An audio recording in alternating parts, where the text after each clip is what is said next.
Invitar que abran sus Biblias, hermanos, en el libro de Lucas, capítulo número 1, versículo número 5. Estamos muy próximos ya a la fiesta de navideñas. Amén. Y recuerde que Navidad, el personaje o la persona central de Navidad, ¿quién es? Jesús.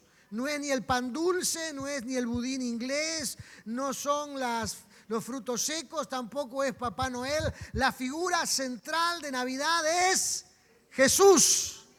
Aleluya. Tenga siempre esta cuestión presente, hermanos. Amén. Aún cuando se esté reuniendo en la mesa con los familiares y estén preparando la celebración allí de Nochebuena y luego de Navidad, recordar que esto se hace en honor a nuestro Señor, al advenimiento del Hijo de Dios, aquel que nos ha dado vida y vida en abundancia. Amén. Tenemos allí la escritura, Lucas capítulo 1, versículo número 5. Amén. Voy a leer algunos pasajes allí para que tengamos presente. No voy a tratar directamente, hermanos, el nacimiento de Jesús, sino que voy a tratar acerca del celo de un escritor para estampar las cosas ciertas con referencia al advenimiento de Cristo, que esto es Lucas. Vamos a leerlo allí en el versículo 5. Dice: cuando Herodes era rey en Judea, hubo un sacerdote judío llamado Zacarías. Era miembro del grupo sacerdotal de Abdías y su esposa Elisabet. También pertenecían a la familia sacerdotal de Aarón. Zacarías y Elisabet eran justos a los ojos de Dios y cuidadosos en obedecer todos los mandamientos y las ordenanzas del Señor. No tenían hijos porque Elisabet no podía quedar embarazada y los dos eran ya muy ancianos. Cierto día, Zacarías se encontraba sirviendo a Dios en el templo porque su grupo de sacerdotes estaba de turno esa semana. Como era costumbre entre los sacerdotes, le tocó por sorteo entrar en el santuario del Señor y quemar el incienso. Mientras el incienso se quemaba, una gran multitud estaba afuera orando. Y mientras Zacarías estaba en el santuario, se le apareció un ángel del Señor de pie a la derecha del altar del incienso. Cuando Zacarías lo vio, se alarmó y se llenó de temor. Pero el ángel le dijo: no tengas miedo, Zacarías. Dios ha oído tu oración. Tu esposa Elisabet te dará un hijo y lo llamará Juan. Tendrás gran gozo y alegría y muchos se alegrarán de su nacimiento porque él será grande ante los ojos del Señor. No deberá beber vino ni ninguna bebida alcohólica y será lleno del Espíritu Santo aún antes de nacer. Y hará que muchos israelitas vuelvan al Señor su Dios. Será un hombre con el espíritu y el poder de Elías. Preparará a la gente para la venida del Señor e inclinará el corazón de los padres hacia los hijos y hará que los rebeldes acepten la sabiduría de los justos. Zacarías le dijo el ángel: ¿cómo puede estar seguro de que ocurrirá esto? Ya soy muy anciano y mi esposa también es de edad avanzada. Entonces el ángel le dijo: yo soy Gabriel. Estoy en la presencia misma de Dios. Fue Él quien me envió a darte esta buena noticia. Pero ahora, como no creíste en lo que te dije, te quedarás mudo, sin poder hablar hasta que nazca el niño. Te aseguro que mis palabras se cumplirán a su debido tiempo. Mientras tanto, la gente esperaba a que Zacarías saliera del santuario y se preguntaban por qué tardaría tanto. Cuando por fin salió, no podía hablarles. Entonces, por las señas que había y su silencio, se dieron cuenta de que seguramente había tenido una visión en el santuario. Vamos a saltar al versículo 39. Pocos días después, María fue deprisa a la zona montañosa de Judea, al pueblo donde vivía Zacarías. Entró a la casa y saludó a Elisabet. Al escuchar el saludo de María, el bebé de Elisabet saltó en su vientre y Elisabet se llenó del Espíritu Santo. Elisabet dio grito de alegría y exclamó a María: Dios te ha bendecido más que a todas las mujeres y tu hijo es bendito. ¿Por qué tengo este honor que la madre de mi Señor venga a visitarme? Cuando escuché tu saludo, el bebé saltó de alegría en mi vientre. Eres bendita porque creíste que el Señor haría lo que te dijo en el nombre de Jesús. Amén. Oremos. Señor amado, gracias te damos en esta hora, Padre Celestial. Señor eterno, te ruego en el nombre de Jesús que tú estés manifestando tu gracia, tu poder y tu bendición, Señor amado, en esta hora. Queremos ver, Dios mío, todos estos acontecimientos preparativos al advenimiento de Cristo. De cómo tú hiciste y detallaste cada uno de estos eventos para que tuviéramos en cuenta, Señor eterno, de que había allí, Dios mío, el comienzo de un milagro gestándose, Dios mío, a largo plazo, Señor eterno. De cómo tú coordinaste todas las cosas con todos y cada uno de los protagonistas que debían recibir, Dios mío, la bendición, Dios eterno, y el cuidado para hacer que tu obra llevara adelante, Señor eterno, en el nombre de Jesús. Como también lo haces hoy en nuestros tiempos, tocando vidas y corazones para que se manifieste la gracia y el poder del cielo en el nombre glorioso y maravilloso de Jesús. Señor, te damos las gracias, Padre Santo, en el nombre de Cristo Jesús. Amén y amén. Gloria al Señor. Aleluya. Quiero ver, hermanos, un poco acerca de lo que está mirando y ocupándose Lucas. Lucas era un médico, ¿recuerdan? Era un hombre instruido. Era un hombre que era gentil, no era judío. Era un hombre que quería alentar a la iglesia no judía, a los gentiles. Quería animarles para que el mensaje que ellos habían recibido, incluso Teófilo, habían recibido, era un mensaje ciertísimo, dice aquí la Escritura. Ciertísimo. Vamos a leer ahora unos versículos sobre esto. Entonces lo que quiero mostrar en esta hora, o quiero ver en esta hora, es cómo Lucas, un hombre que hace toda una investigación acerca de estos acontecimientos, no solamente particularmente del advenimiento de Cristo, sino también de la vida, de la muerte, de la resurrección y del comienzo de la iglesia primitiva. Hace toda una investigación que seguramente le llevó muchísimo tiempo, que seguramente entrevistó a muchísimas personas, que seguramente corroboró el relato de muchas personas con los hechos. Usted sabe lo que es una investigación. Una investigación no es un escrito, hermanos, que se realiza rápidamente. Sobre todo aquellos que han tenido que hacer alguna tesis o han tenido que hacer alguna monografía para alguna cosa, saben lo que implica una investigación. Y justamente es lo que hace Lucas para brindárselo a Teófilo, un hombre, dice aquí la palabra del Señor, honorable. En aquel tiempo no se le decía a una persona honorable así nomás, era un título que había que ganárselo en la vida. Tampoco era un título que venía solamente por la política o que venía porque tenía, digamos, ciertas virtudes. Era un título que había que ganárselo en la sociedad. Y Teófilo se había ganado ese título y él lo llama honorable. Por eso voy a invitar que leamos del versículo número 1 en adelante del capítulo 1. Dice: muchas personas han intentado escribir un relato de los hechos que se han cumplido entre nosotros. Está hablando de todo lo que pasó con el Señor Jesús. Y gente que vivió y fueron personas o testigos oculares de la vida de Cristo, aún sus discípulos, intentaron de registrar a su manera y según sus posibilidades lo que más podían acerca de la persona de Cristo, porque no querían que nada de lo que había sucedido se olvidara. Algunos de ellos, hermanos, lo escribieron como pudieron. Anécdotas y escritos acerca de Cristo, hermanos, abundaban en aquellos momentos.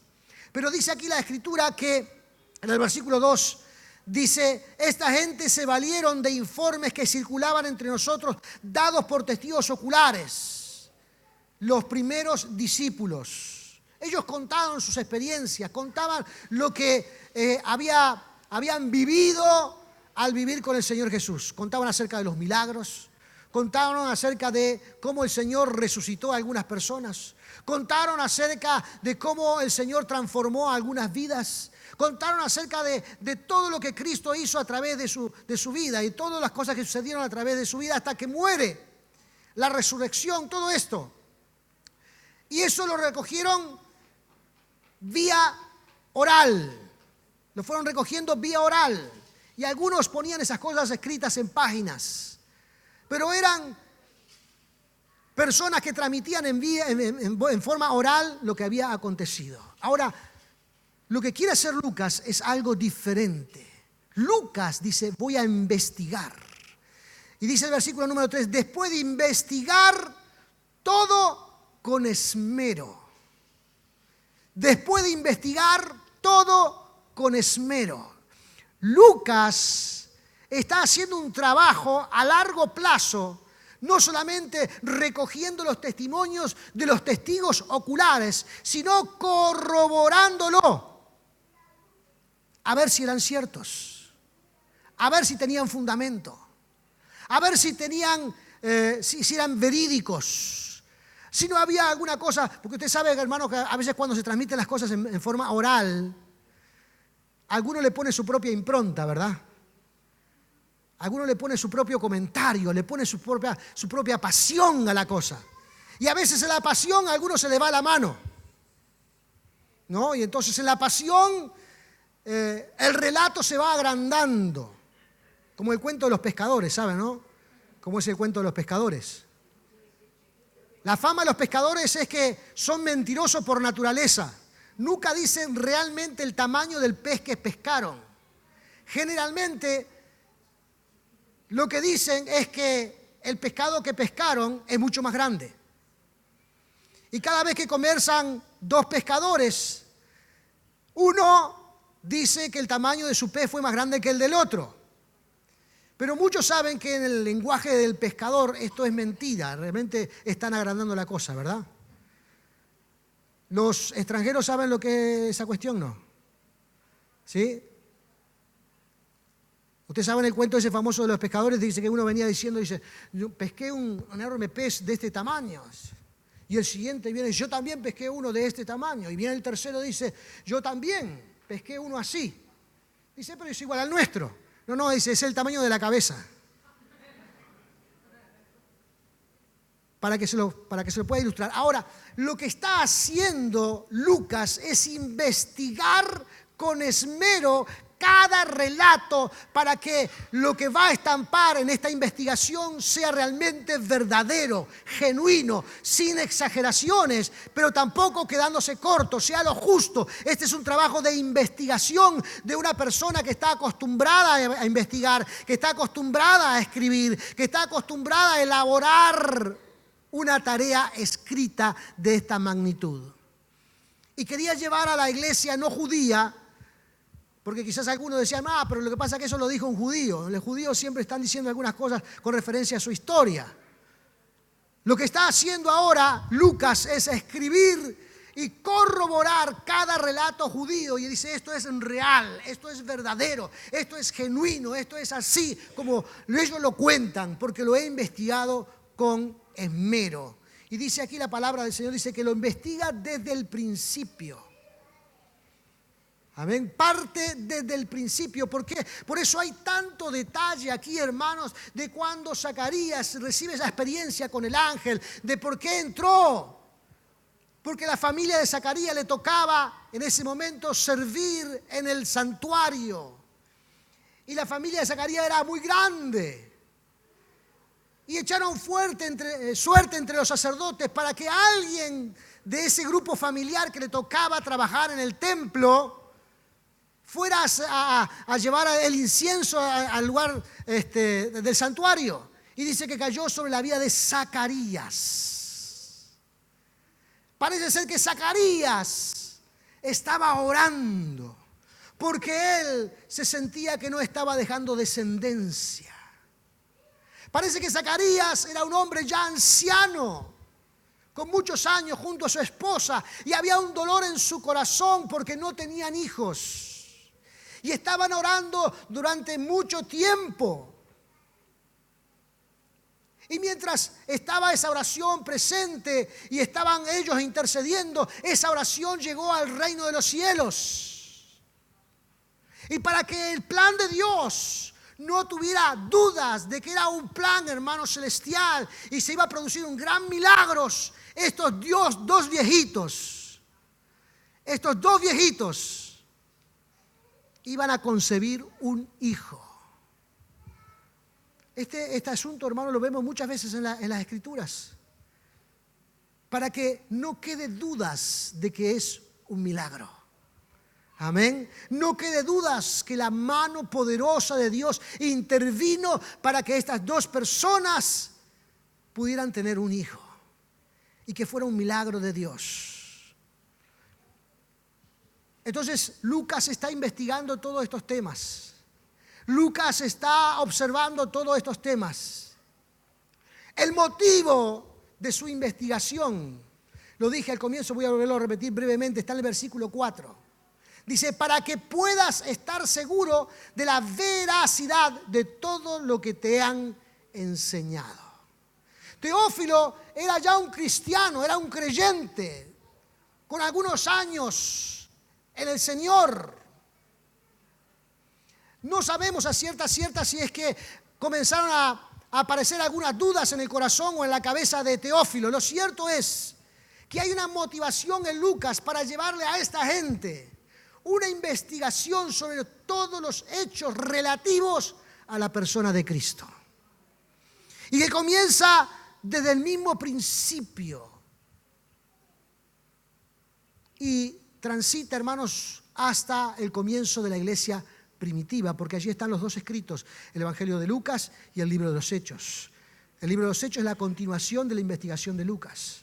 Este hombre, hermanos, se preocupó en buscar detalles de cada uno de los acontecimientos, en buscar por qué se produjeron tales y cuales cosas. Por eso en el Evangelio de Lucas, hermanos, hay relatos, hay milagros, hay cosas que no están en ninguno de los otros evangelios. Están exclusivamente en Lucas. ¿Por qué? Hay parábolas, hay enseñanza de Cristo que están solamente en Lucas. ¿Por qué? Porque él hizo una investigación profunda de todos los hechos acerca de la persona y de la obra poderosa de Dios, de la persona de Cristo y la obra poderosa de Dios. Entonces, está aquí escribiendo este tratado. Y en primer lugar, dice que Zacarías, cuando le llega la hora, Zacarías, cuando le llega el momento, entra al santuario a ofrecer incienso. Dice la Escritura en el versículo número 6, las cualidades de Zacarías y su esposa Elizabeth. Esto es importante. Esto es importante, hermanos, para que vea que delante de los ojos de Dios no se escapa absolutamente nada. Amén. Y lo está diciendo un no judío con referencia a judíos. Lo está diciendo personas extranjeras acerca de personas que están en el pueblo de Israel. Y dice en el versículo número 6, Zacarías e Elizabeth eran justos a los ojos de Dios. Amén. Así vivían estas dos personas, ya ancianitos, hermanos, gente ya mayor, todavía trabajando y sirviendo en el altar de Dios. Y Elizabeth haciendo las cosas que hacían. Dice que en el versículo número 6, en segunda parte, eran cuidadosos en obedecer todos los mandamientos y ordenanzas del Señor. Eran cuidadosos. Las características de este matrimonio, hermanos, eran personas que amaban a Dios con todo su corazón. Personas que vivían, hermanos, el Evangelio. Personas, hermanos, que transmitían con su vida, con su andar, con sus costumbres, con sus diálogos, con su vestimenta, el amor al Dios Todopoderoso. No eran cualquier persona del pueblo, eran personas que se destacaban aún entre el grupo sacerdotal porque eran personas obedientes a Dios. Y eso es lo que hace, hermanos, que las personas se destaquen cuando somos obedientes al Señor. Cuando vivimos una vida relacionada con Cristo, hermanos, y estamos dispuestos a obedecer a Dios, es justamente lo que Dios hace, que podamos resaltar por sobre los demás. Y esta gente era celosa, entusiasta en obedecer al Señor. Amén.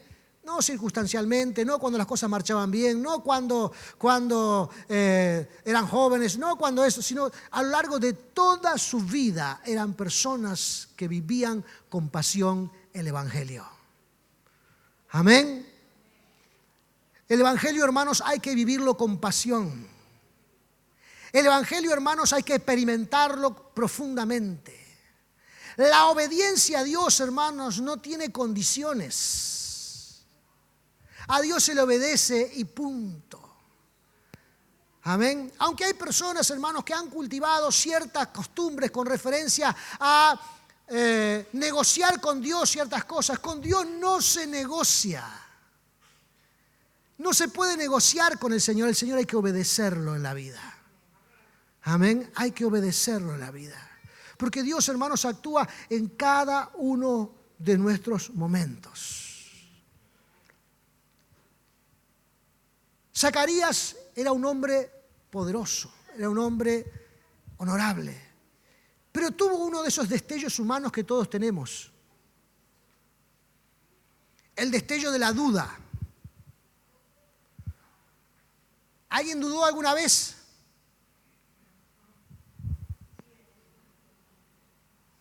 No estoy levantando la mano porque me habían puesto un revólver en el pecho.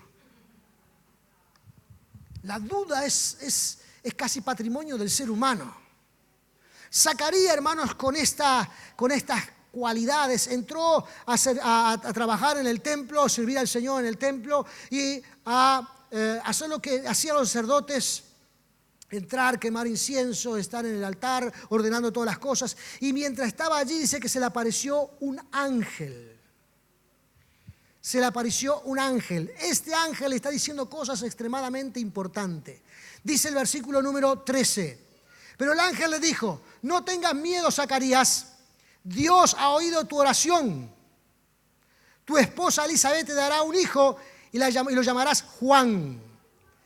Tendrá gran gozo y alegría, y muchos se alegrarán de su nacimiento, porque él será grande ante los ojos del Señor. No deberá beber vino ni ninguna bebida alcohólica, y será lleno del Espíritu Santo aún antes de nacer.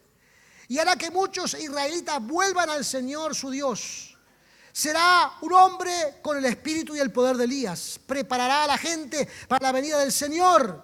Inclinará el corazón de los padres hacia los hijos y hará que los rebeldes acepten la sabiduría de los justos.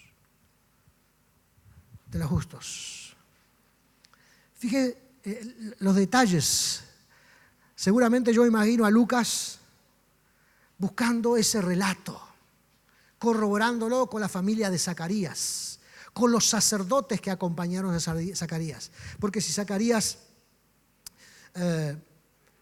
esto lo escribió Lucas como en el año 60 y algo, y estamos hablando de que 60 años después habían pasado de este momento, así que seguramente buscó, indagó todos esos detalles.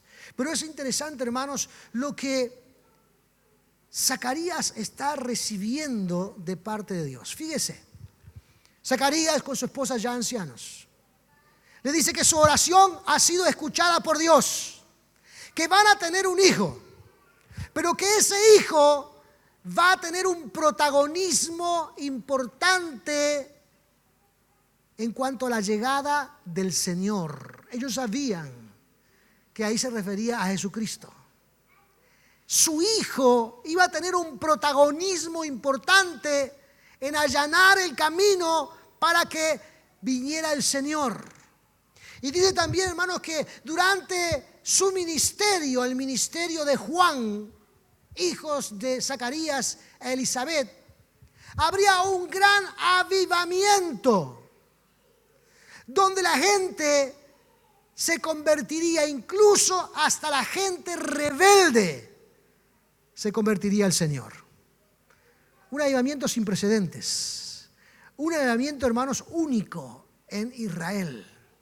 Nosotros podemos avanzar en la lectura y ver que realmente, hermanos, esto fue lo que pasó. Mientras Juan predicaba, hermanos, con vehemencia el Evangelio, la gente venía a bautizarse. Corrían a bautizarse. Bautizó a miles. En su ministerio también, por obediencia, tuvo que bautizar al Señor Jesucristo. Y está recibiendo esta palabra Zacarías diciéndole: tu hijo será una persona que tendrá un protagonismo importante en la obra poderosa de Dios. Yo no sé, hermano, usted, pero pensando en esto, recibir un mensaje de este tipo, donde aquellos que estamos criando hijos todavía, y que a veces decimos: este chiquilín, ¿qué hará Dios con él? ¿Qué hará Dios con ella? ¿Qué hará el Señor? Yo veo a mis hijos que están creciendo y veo a mis nietas que vienen también detrás. ¿Qué hará el Señor? Y que Dios diga, hermanos, que tiene esa familia el privilegio de ayudar en el crecimiento natural de la vida de su hijo, y será un poderoso hombre en la nación y en el pueblo. Amén.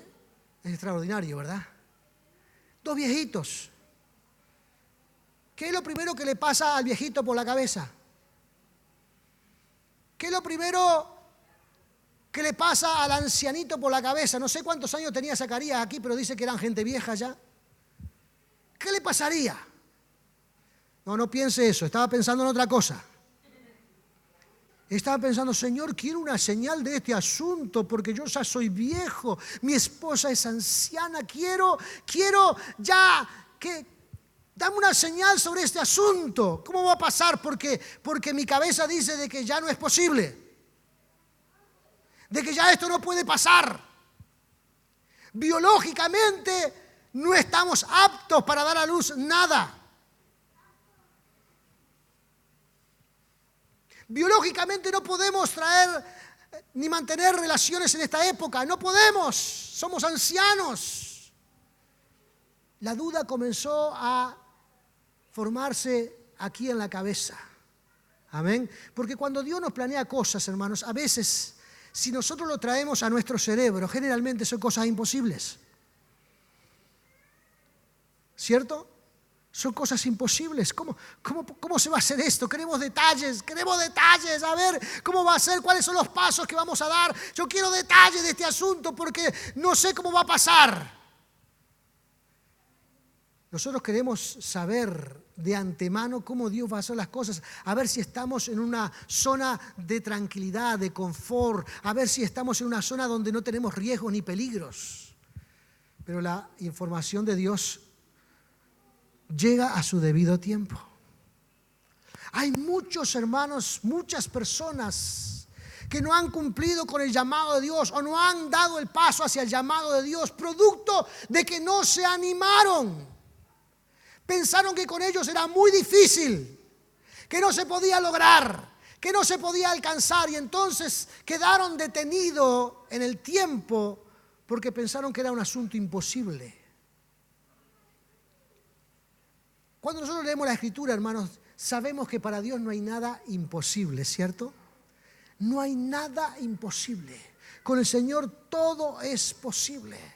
Pero aún así, hermanos, tenemos a veces el atrevimiento de dirigirnos a Dios y decirle: Señor, queremos detalles de cómo se van a hacer estas cosas. Queremos detalles. Y hermanos, los detalles no llegan sino hasta su debido tiempo. En la Escritura tenemos muchos de estos. Cuando Dios llama a Abraham y le dice: tienes que salir de tu casa y de tu parentela e irte. Cuando Dios llama a Moisés y le dice: tienes que dejar esta nación y estimular al pueblo, yo le voy a dar una tierra mejor. Detalles, no existen los detalles. Hermanos, no existen los detalles. Lo que debe de existir es la obediencia al Dios de los cielos. Amén. Zacarías dudó en su corazón. Zacarías por un momento no le creyó a Dios, o por lo menos, no le vamos a decir que no creyó a Dios, por lo menos dejó una ventana donde se vislumbraba que había dudas en su cabeza, pensando en todo el asunto No tenía detalles de cómo iban a pasar. Entonces, fíjese lo que le dice el ángel. Versículo 20. Versículo 20. Pero ahora, como no creíste en lo que te dije, te quedarás mudo, sin poder hablar hasta que nazca el niño. Te aseguro que mis palabras se cumplirán a su debido tiempo. Yo tuve que darle un juicio allí en ese momento, ¿no? Te quedarás mudo. ¿Sabe cuánto tiempo estuvo mudo Zacarías? Más de 9 meses. Porque dice aquí que él tuvo esa tarea de estar en el templo por casi 3 meses. Y después se fue a la casa. Y después tuvo 9 meses la esposa embarazada. Más de un año. Mudo. Sin decir palabra. Sin imitar sonido. Tenía que hablar por señas. Algunos dirán, bueno, gloria a Dios que este hombre no habla. Claro, en algunos casos no. Gloria a Dios que este hombre no habla o que esta mujer no habla. Gloria a Dios. Yo veo aquí caras, algunos que están moviendo los ojos. No sé por qué cosa es que mueven los ojos. Con gestos, algunos con gestos ahí. Pero algunos dirían, gloria a Dios de que ya no habla. Pero piense un poquito en lo avergonzado que se sentiría Zacarías. Estaba hablando nada más y nada menos con el ángel Gabriel, un vocero directamente del trono de Dios. Este ángel Gabriel que le habló a Zacarías fue el mismo ángel Gabriel que posteriormente le habló a María, la madre de Jesús. Un vocero directamente de la presencia de Dios. Fíjese cómo se sentiría Zacarías, un hombre que había servido a Dios a lo largo de toda su vida.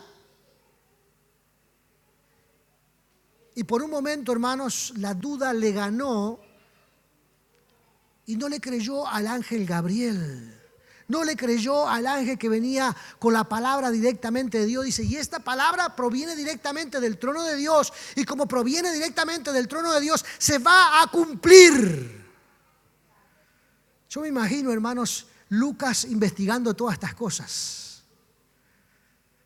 Me imagino entrevistando gente, me imagino entrevistando personas de la familia de Zacarías que sabían estos detalles. Me imagino entrevistando a varios sacerdotes para descubrir este diálogo. Y para decir que este diálogo fue algo verdadero, fue algo genuino, fue algo que realmente sucedió. Lucas investigó hasta encontrar la veracidad de las palabras y luego estamparlas aquí y escribirlas para que nosotros las tengamos hoy. Que cuando Dios dice alguna cosa, hermanos, Él las va a cumplir. Amén, Él las va a cumplir. Hay algunas cosas, hermanos, que en nuestro país, en nuestro mundo, en nuestro continente están sucediendo. Hace tiempo que estoy prestando atención. No sé qué es lo que Dios está queriendo hacer o qué es lo que va a hacer. Pero ayer, por ejemplo, estaba escuchando un saludo del presidente de El Salvador hacia una persona, hacia un pastor, un saludo público, estaba haciéndolo. Y el presidente de El Salvador, que fue elegido este año que pasó, es cristiano. Un hombre nacido de nuevo. Un hombre que habla con propiedad el evangelio. Y pasa lo mismo con otros países de América Latina. Hoy hay presidentes cristianos, varios en América Latina. Y uno piensa decir, ¿qué está pasando? ¿Por qué al mismo tiempo? ¿Por qué a la misma hora? ¿Por qué casi al unísono presidentes de distintas naciones son cristianos? ¿Qué es lo que Dios va a hacer? Porque una cosa sí sabemos, hermanos, que Dios tiene el control del mundo entero. Cierro ese paréntesis, hermanos, para que lo tengamos presente en nuestra vida. Quedó mudo Zacarías. Quiero otro detalle en particular destacar aquí, el encuentro ahora de también María ya embarazada. Elizabeth tenía como 6 meses de embarazo o 7 meses de embarazo y ahora María está embarazada. Y dice que María viaja a donde estaba Elizabeth. Ellas eran parientes, eran familiares. Y suceden algunas cosas en ese encuentro en particular. Y quiero hoy también, hermanos, mostrarle esos detalles que son tan valiosos. Versículo 39.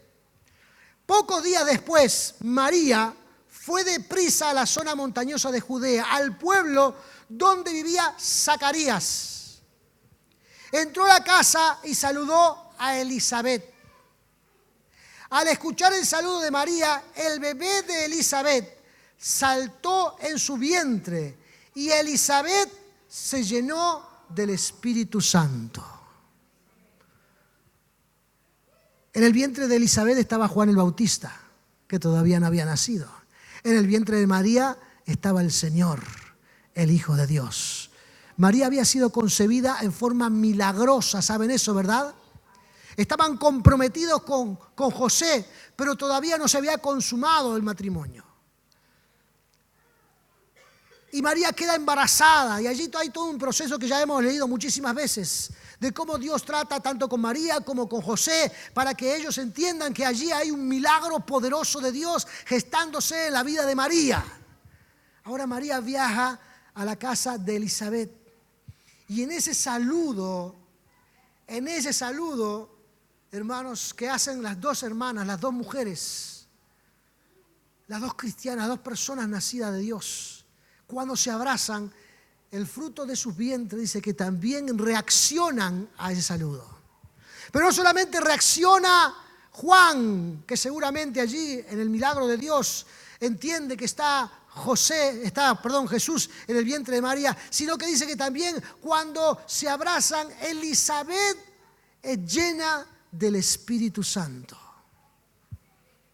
Es llena del Espíritu Santo. Este es uno de los primeros registros de que en el tiempo de Cristo alguien es lleno del Espíritu Santo. Es uno de los primeros registros. Elizabeth es llena del Espíritu Santo en ese momento. Nosotros sabemos que la llenura del Espíritu Santo se manifiesta con hablar en lengua. ¿Sabía eso, verdad? Con hablar en lengua. No tenemos detalle qué fue lo que se manifestó en Elizabeth. Pero algo pasó allí que dice que las personas se dieron cuenta de que Elizabeth en ese encuentro fue llena del Espíritu Santo. Amén. Jesucristo, hermanos, está haciendo milagros ya desde su estado fetal, haciendo milagros, haciendo cosas en favor de las personas. Elizabeth comienza a alabar a Dios, a exaltar a Dios. Comienza a glorificar el nombre de Cristo. Y dice versículo 42, Elizabeth dio un grito de alegría y le exclamó a María, Dios te ha bendecido más que a todas las mujeres y tu hijo es bendito. ¿Por qué tengo este honor que la madre de mi Señor venga a visitarme? Cuando escuché tu saludo, el bebé saltó de alegría en mi vientre. Eres bendita porque creíste que el Señor haría lo que te dijo. Amén. Y aquí quiero detenerme un momento más. Eres bendita porque creíste que el Señor haría lo que te dijo. Esto es significativo, hermanos. Porque ¿qué fue lo que pasó con Zacarías? No creyó. Elizabeth sabía de la experiencia de por qué su esposo estaba mudo. Y se había corrido seguramente entre su familia el por qué Zacarías estaba mudo. Era porque no había creído. Pero ahora está diciendo Elizabeth que María era bendita porque era alguien que había creído en la palabra de Dios cuando se le fue anunciada. Amén. Había creído en el mensaje del Señor. Porque en el encuentro, hermanos, con el ángel, María dijo que se haga todo lo que Dios quiere que se haga. Desde el primer momento. Y Dios hizo la obra poderosa en María. Entonces ahora estas personas se están edificando a sí mismas, producto de que son dos personas llenas del poder de Dios, entienden la palabra de Dios, entienden lo que está pasando con ellas y se dan cuenta de que las dos son protagonistas de un nuevo tiempo en la presencia del Señor y para el pueblo conocido. Su hijo, el hijo de Elizabeth, sería alguien que allanara el camino para Jesucristo. Juan sería alguien que traería un mensaje tan poderoso que la gente se arrepentiría de sus pecados y se bautizaría en el nombre de Jesús prontamente. El mensaje de Juan sería cargado de tanto poder que aún los rebeldes recibirían el mensaje del Señor. Los que no creían, los que querían tomar la justicia en sus manos, esta gente también sería tocada por el poderoso mensaje de Dios. Y en ese mensaje poderoso de Dios, el cambio, digamos, de esta nación se produciría para la llegada del Señor Jesucristo. Amén. Luego dice que multitudes seguían a Jesús. Multitudes acompañaban a Jesús. Es interesante, hermanos, el detalle a la hora de escribir de Lucas, cómo hace mención de estas cosas tan fantásticas y tan particulares de parte del Señor. María era alguien que había creído en el mensaje de Dios. María era alguien que había experimentado la obediencia al Señor y que entonces se movería un plan extraordinario de Dios en sus vidas. Amén, hermano. Uno tiene que ser sensible a las cosas del Señor. Uno tiene que estar abierto a las cosas de Dios, a lo que Dios quiere, a obedecer, a tener fe en el Dios Todopoderoso. Uno tiene que estar abierto, hermanos, y saber que con nuestra vida, en nuestras acciones cotidianas, debemos obedecer a Dios para que Dios se manifieste en nuestras vidas. Amén. Para que Dios se manifieste en nuestros corazones. Así que es algo que debemos despertar en nuestros corazones. Amén. Me imagino la iglesia, hermanos, quizás encabezada por Teófilo ahí, de personas no judías, de gentiles, que están recibiendo esta investigación, este tratado, y que aparecen en cada una de estas escrituras, hermanos, en cada una de estas palabras, en esta investigación, detalles de las experiencias de los protagonistas. Amén. Detalles de la manifestación de Dios en sus vidas. Detalles acerca del poder sobrenatural de Dios y de la confirmación del mensaje de Dios en la vida de ellos. Detalles que hacen que la experiencia de seguir a Dios sea tan real como ninguna otra cosa. Amén. Para la iglesia en aquel momento seguramente no quedó duda de ningún tipo. Podríamos seguir leyendo y ver cada uno de los detalles que continúan adelante, pero no quiero extenderme más. El punto es que aquí hay un estudio consecuente, un estudio, una investigación minuciosa de todas las cosas que pasaron. Y que esto no fue como algunos tratan de verlos. El otro día estaba mirando un programa que decía, con referencia a la iglesia, decía, este es el Evangelio según San Marcos, este es el Evangelio según San Mateo, este es el Evangelio según San Lucas. Como diciendo, bueno, esto es lo que ellos creen que vieron, esto es lo que ellos creen que entendieron, esto es lo que ellos creen que escucharon. Pero cuando vamos a Lucas nos damos cuenta, hermanos, de que allí hay una investigación profunda, detalles poderosos. Él dice, Lucas, este es un estudio minucioso, preocupado, hecho con esmero. No hay detalles que se escaparon. Luego que se culmina la investigación, se pone en el papel. Entonces no es simplemente un evangelio según alguien. Aquí está el legado de toda una investigación que nos habla de los planes poderosos de Dios. Así que mantenga su corazón abierto, hermano. Mantenga su vida expectante. Usted no es un accidente en la vida. Usted no es alguien que llegó por casualidad. Usted es alguien que ha venido y ha llegado a la presencia de Dios, porque Dios seguramente quiere hacer algo con su vida. Seguramente Dios tiene planes con su vida. Nuestra meta es creer.